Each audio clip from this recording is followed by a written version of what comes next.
हम लोग बात करने जा रहे हैं लोकार्नो संधि के बारे में, या लोकार्नो की संधियाँ। संधियाँ इसलिए कहते हैं कि इसमें एक साथ कई सारी संधियाँ हुई थीं, जो कि अक्टूबर 1925 में स्विट्ज़रलैंड के लोकार्नो के झील किनारे रिसोर्ट में की गई संधियों की एक श्रृंखला थी, और इस पर 1 दिसंबर 1925 में लंदन के विदेश कार्यालय में हस्ताक्षर किए गए थे।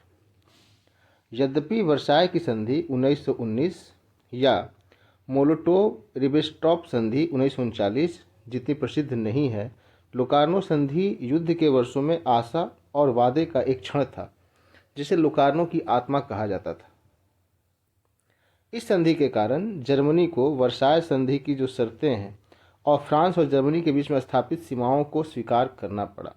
जैसा कि विख्यात राजनीतिक इतिहासकार एजीपी टेलर ने the origin of the second world war, जो कि 1961 में प्रकाशित हुई थी, उसमें लिखा है कि इसके हस्ताक्षर से प्रथम विश्व युद्ध समाप्त हो गया।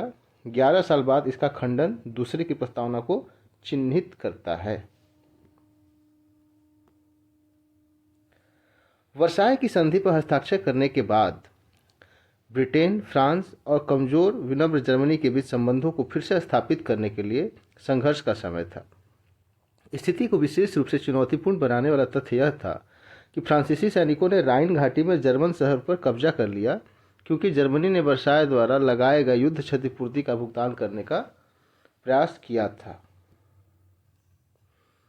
सौभाग्य के क्षण में इनमें से प्रत्येक देश से 3 संबंधित विदेश मंत्री उभरे, जो 8 संधियों की एक श्रृंखला पर बातचीत करने में सक्षम थे, जिनमें से सबसे प्रमुख द राइनलैंड पैक्ट था, जिसे लोकप्रिय रूप से जाना जाता है।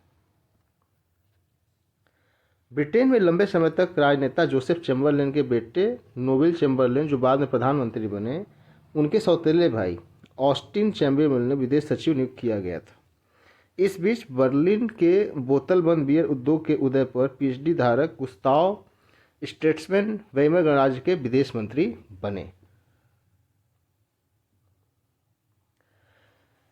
स्ट्रेट्समैन एक कुशल राजनयिक और प्रेरित कार्यकर्ता थे, और ऑस्टिन चैम्बरलेन के बाद में इन्हें बिस्मार्क के बाद सबसे महान जर्मन घोषित किया।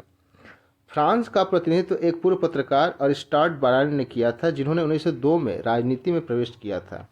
ब्रायन, जिन्होंने प्रधानमंत्री के रूप में 11 साल का कार्यकाल तक की सेवा की, एक महान वक्ता के रूप में जाने जाते थे, और उनमें झगड़ालू और जो राजनीतिक दल थे उनके बीच में उन्होंने अपने आप को एक जनमानस और एक कह सकते हैं कि जन आधार जो है उसको ढूंढने में बड़ी प्रतिभा थी।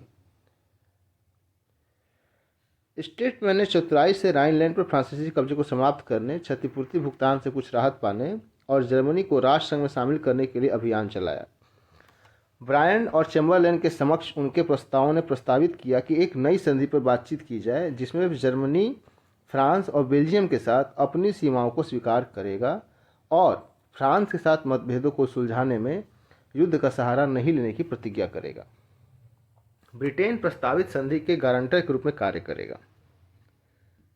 प्रस्तावक के रूप में एक गारंटर के रूप में ब्रिटेन की बात की गई थी। यह आखिरी प्रस्ताव ब्रायन को बहुत पसंद आया, क्योंकि फ्रांस संभावित रूप से पुनर्जीवित जर्मनी का मुकाबला करने के लिए वर्साय के बाद से ब्रिटेन के साथ साथ सैन्य गठबंधन की मांग कर रहा था। ब्रिटेन ने बढ़ती लोकप्रिय धारणा के कारण किसी भी सैन्य संगठन का विरोध किया कि महान युद्ध, जैसा कि ज्ञात था, महान शक्तियों के बीच गुप्त संधियों और गठबंधनों की प्रणाली के कारण हुआ था। तो ये जो गुप्त संधियां हैं यह बहुत ही महत्वपूर्ण थी। 1925 की पूरी गर्मियों के दौरान ब्रायन, चैम्बरलेन और स्ट्रेट्समैन ने प्रस्तावक भेजे, लेकिन 26 सितंबर 1925 तक जर्मनी लोकार्नो में आयोजित होने वाले सम्मेलन के लिए सहमत नहीं हुआ था।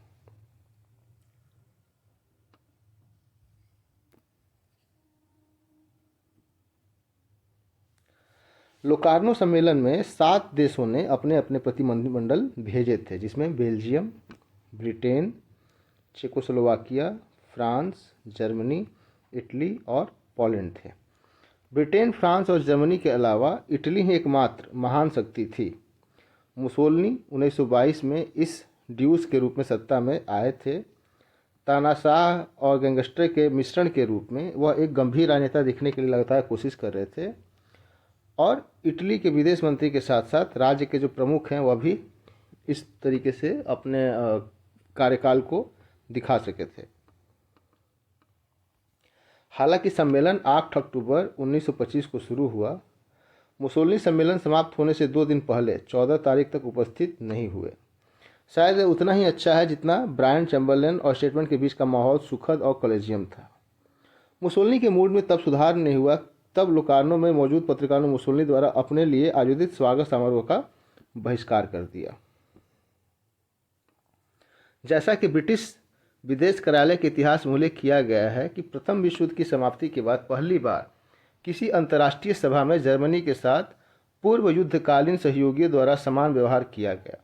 अगस्त 1924 के लंदन सम्मेलन के विपरीत, जब लैम्पसन के अनुसार ब्रिटिश और फ्रांसीसी प्रतिनिधिमंडलों ने जर्मनी को बार में कैदियों की तरह अध्यक्ष सामना करने की अनुमति देने से पहले ही सब कुछ सावधानीपूर्वक व्यवस्थित कर लिया था। 1914 से पहले के जो राजनयिक सम्मेलन के विपरीत लोकार्नो सम्मेलन को लोकप्रिय प्रेस द्वारा व्यापक कवरेज प्राप्त हुआ था। यह एक महत्वपूर्ण दृष्टिकोण है कि जो मीडिया थी, मीडिया ने इसको बहुत ही अच्छे से हाईलाइट किया था। ब्रायन ने चतुराई से 10 अक्टूबर को पार्टियों के लिए इस्तेमाल किए जाने वाले स्विस झील जहाज ऑरेंज ब्लॉसम पर चैम्बरलेन की पत्नी के लिए जन्मदिन समारोह की व्यवस्था करके प्रतिनिधिमंडलों को प्रेस से अलग करने का एक तरीका ढूंढ लिया। 5 घंटे की यात्रा के दौरान प्रेस और कानूनी सलाहकारों की छोटी सेना से दूर ब्रायन चैम्बरलेन और स्टेटमेंट समझौता करने और उन परिस्थितियों को निर्धारित करने में सक्षम थे जिनके तहत जर्मनी राष्ट्रसंघ में शामिल हो सकता था। 16 अक्टूबर 1925 को जो समझौते हुए थे उसमें हम देख लें, Germany, Belgium, France, great Britain और इटली के बीच में पारस्परिक गारंटी की संधि, जिसे हम राइनलैंड पैक्ट के रूप में जानते हैं। जर्मनी और बेल्जियम के बीच में एक मध्यस्थता की संधि हुई थी।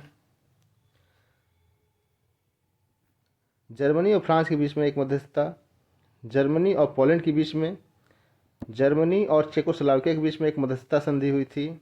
इसके अलावे राष्ट्रसंघ की संविदा के अनुच्छेद 16 के संबंध में जर्मनी को एक मसौदा दिया गया था जिसे सामूहिक नोट के रूप में देखा गया। फ्रांस और पोलैंड के बीच में एक अलग संधि, इसके अलावे फ्रांस और चेकोस्लोवाकिया के बीच में एक अलग संधि। तो ये 8 संधियां हुई थीं लोकार्नो में।